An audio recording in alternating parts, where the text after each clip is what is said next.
جئت رسول حب وسلام، رسول محبة وسلام. ما أنا جئتكم محتكرا للوطنية أو للحقيقة، ولا جئتكم جالسا على كرسي العصمة، ولكن جئتكم اليوم لتعلموا بأن الجزائر ليست بخير، وأنه لا بد من نهوض كرجل واحد لإنقاذها من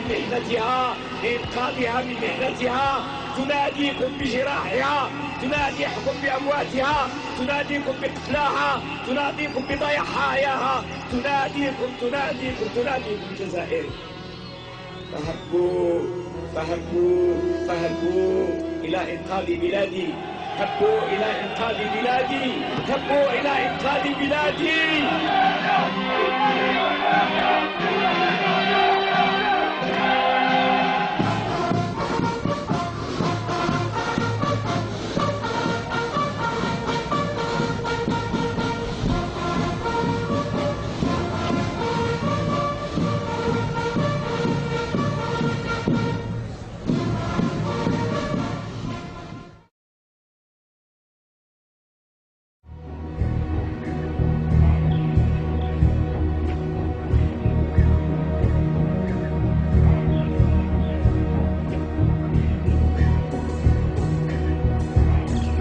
جيتكم من أجل الوئام الوطني، قواعد الوئام الوطني، قواعد المصالحة الوطنية.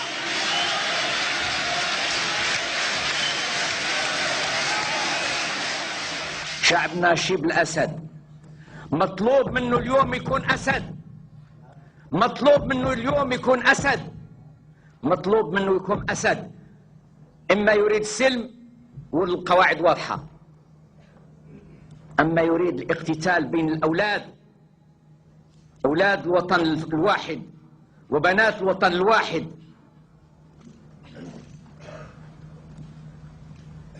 ومواطني الوطن الواحد.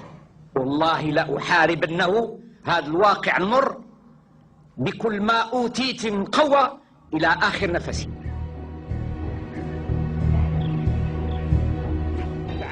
أمام الله وأمام الشعب الجزائري بأنني قادر على إخماد نار الفتنة،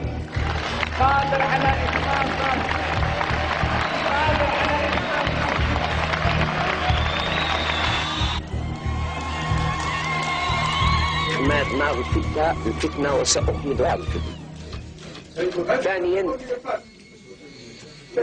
سأنعش الاقتصاد الجزائري. ثالثا سأعيد الكرامة للجزائريين. رابعا سأعيد الجزائر مكانتها بين الأمم.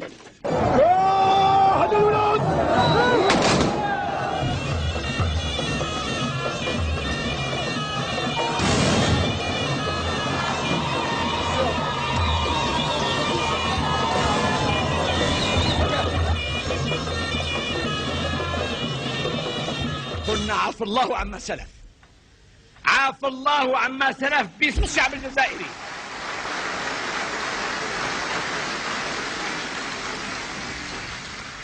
لا بد في سياسة المصالحة الوطنية، لا بد أن صدورنا تكون مفتوحة باتساع مساحة الجزائر. وما أدراك ما الجزائر 2,380,000 كيلومتر مربع. ما شاء الله عليك يا جزائر، ما شاء الله عليك يا جزائر، ما شاء الله عليك يا جزائر. قلوبنا اتساع مساحة بلادنا، ورحمة شعبها لا تفوقها إلا رحمة الله. إذن آن الأوان لنفصل في موضوع الوئام الوطني.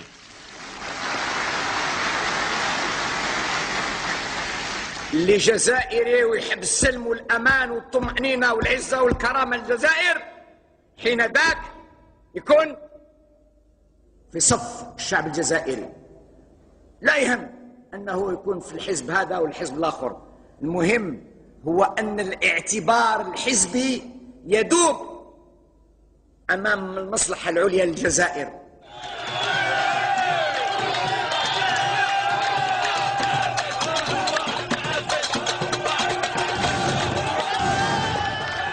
أنا في هذا الظرف اللي بلادي مهانة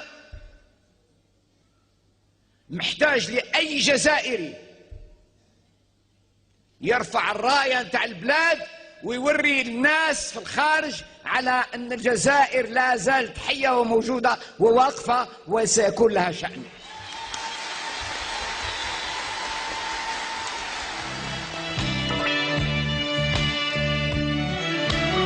إن الاستفتاء الذي أدعوك اليوم إليه في تاريخ 16 سبتمبر 1999 هو موعد مع الأمل، هو موعد مع السلم، هو موعد مع الجزائر المزدهرة، هو موعد مع الجزائر الوضاءة. ليس من حقنا أن نضيع هذه الفرصة، فكل صوت له أثره ومعناه. ولنكن إذن جميعا في الموعد لنقول وبكل قناعة وبكل سيادة نعم للسلم، نعم للنمو الاقتصادي، نعم لجزائر عزيزة وقوية.